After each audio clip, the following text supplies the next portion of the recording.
What's up, guys? Welcome to Intermissions with Hanson and Simone.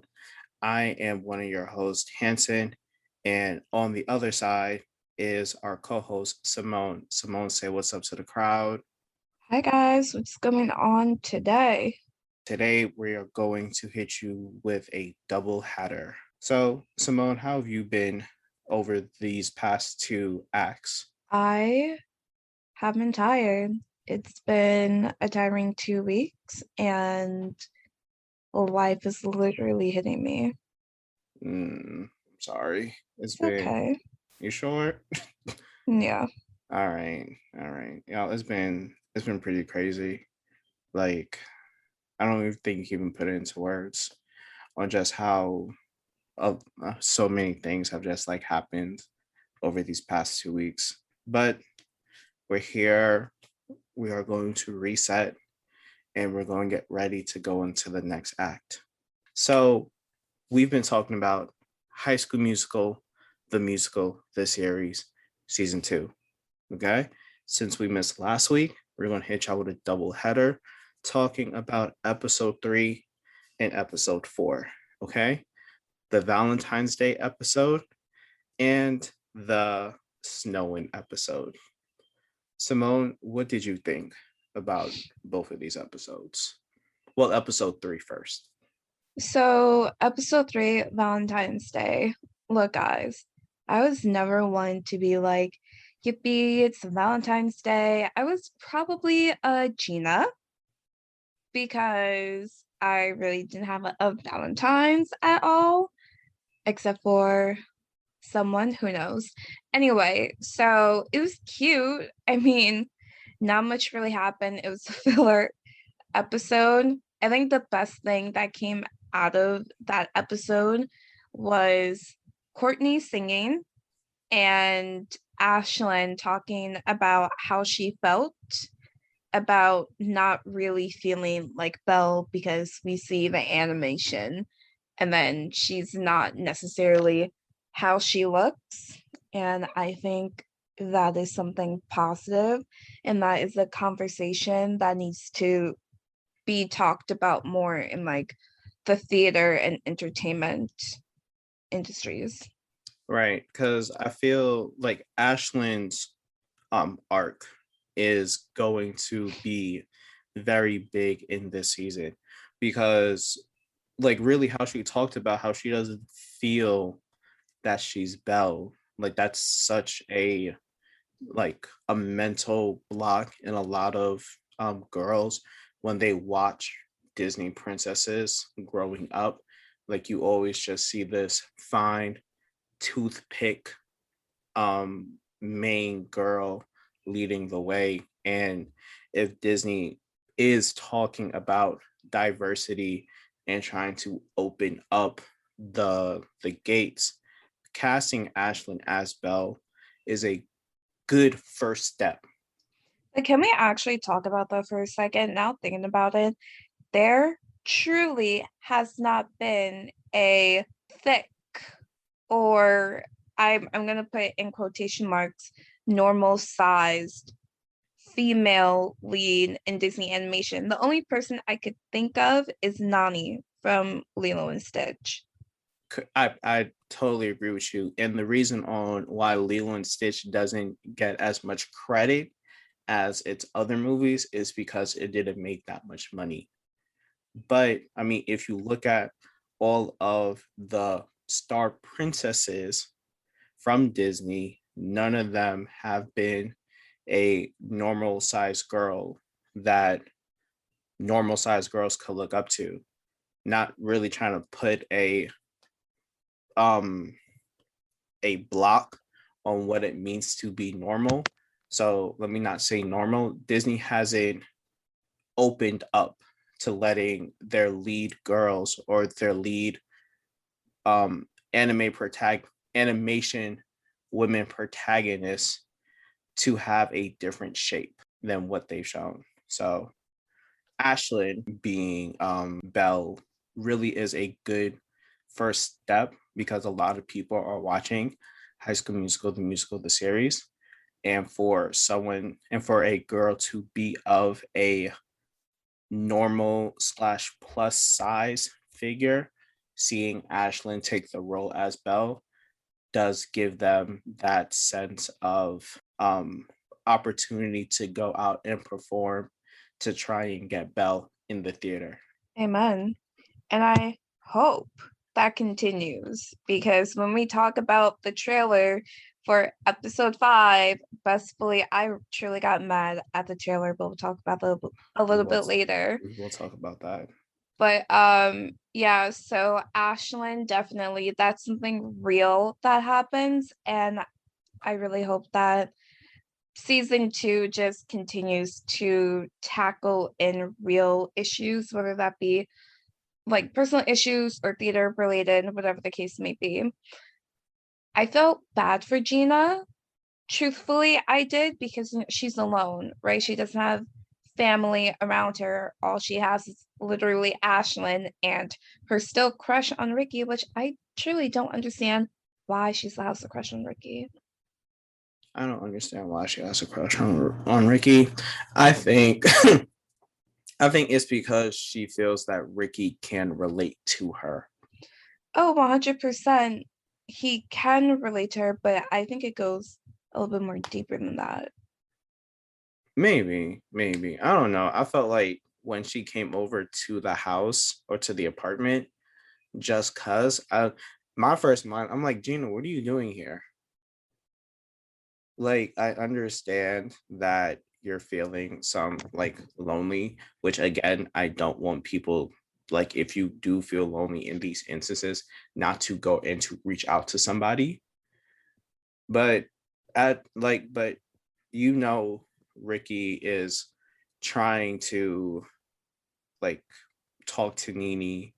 Like, I don't want to say you saw it throughout the school day, but I'm pretty sure you saw it throughout the school day. So uh, it's just weird. And I do feel sad for Gina, not really having anyone to talk to in these situations or just to release whatever she's feeling in the Well, situation. I think she's going to self-destruct, especially from Friday's episode, and we'll get into that a little bit. But yeah, I think she's going to self-destruct a bit, and then she's just going to blow up at the worst place possible. But speaking about Ricky and Nini, I had a long distance relationship. Hanson sort of has a long distance relationship when it is a long distance relationship. It is hard to continue, right? To continue that relationship, be there, call every day, talk to your person. But I truly enjoyed that song, their duet. But yeah, their duet was really good. I thought that was great and everything. It shows that they are really trying to make it work. So I'm rooting for them, but in my mind, I don't know. I feel like something's going to happen that they're going to break up about. They're going to break up. I want to talk about Courtney, and I want to talk about that little boy that wanted to get slapped when he was he for introduced. sure was going to get slapped. Like, how dare you disrespect Courtney? Right. You just like he was like, let me tell you, I've had like 4 or 5 assistant managers and they all left within a month. So I'm gonna just continue to do what I do and you're gonna be gone soon. So I don't have to listen to you. I was gonna be like, boy, who the do you think you're talking to? Okay, hold up, wait. But how does a sophomore in high school have an associate manager position? Don't Wait, it's the power of Disney. Okay, I'm thinking about that right now. Like, how did she get that position? The power of Disney. They make it happen. Okay, because nobody questioned that. No I one. didn't question it. No one did. But then again, it's Courtney. So I trust Courtney. I trust Courtney too. Okay, And what did she say? It is the year of Courtney. it is the year of Courtney. I'm like, you damn right it is. You heard her singing at the end. It was great. It's the highlight, but I know she could sing better. Mm-hmm. Mm-hmm. Mm-hmm. Ooh, ooh. Last important thing that came out of that episode. Well, there's Seb, two. well, Seb and Carlos's relationship. Oh my gosh. Do you think that it's going to last? Yes. I 100% think that they are going to last, not just because they're like probably the two kids who are gay and probably are out of the closet and at East High, but also because they balance each other out well. Like Seb is farm boy to the extreme, and Carlos needs to come down his high horse sometimes and realize not everybody is rich. Not everyone can afford a new sled, cashmere sweaters, a ranch, and other things. Seb is allergic to cashmere. I felt so bad I because know. that's what it looked really nice too. I was like, ooh, that's a nice sweater. But Carlos and Seb, I want them to succeed. I think their relationship is going to be more on the back burner as we really focus on Big Red and Ashland's relationship. I think their Big Red and Ashland's relationship is going to be second place to Ricky and Nini's, but I think Big Red and Ashland's relationship is what's going to push the season forward. Mm-hmm.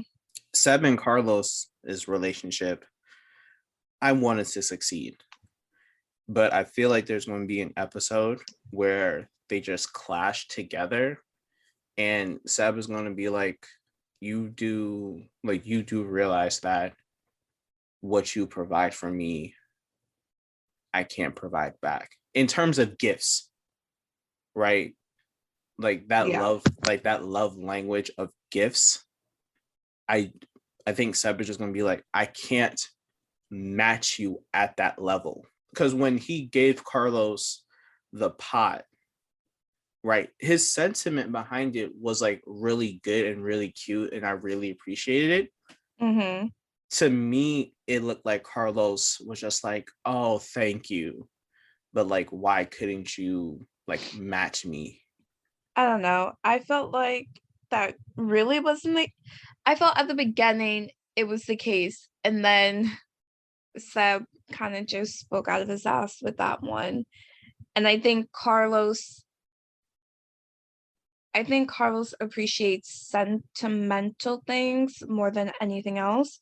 Mm, So even though it wasn't like the grandiose gift, he still appreciated it.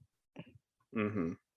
Okay, guys, we're going to take a quick break and we are going to talk about episode 4, the snow episode. Okay. Yes. Stay tuned. And we're back from our break. Before we jump in to Act 2, we need to talk about this Snow episode. This episode was hilarious.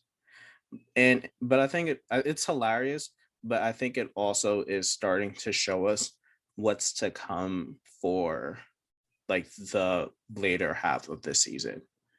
Um with Carlos and Gina butting head to head with the whole idea of like choreography Mm-hmm. is really important because you're seeing two sides of people's personal life collide with one another. With Gina feeling that she doesn't really have a support group with her other than Ashlyn, when Carlos asked her to take on the role as co-choreographer, she felt like she would at least had some say in the choreograph.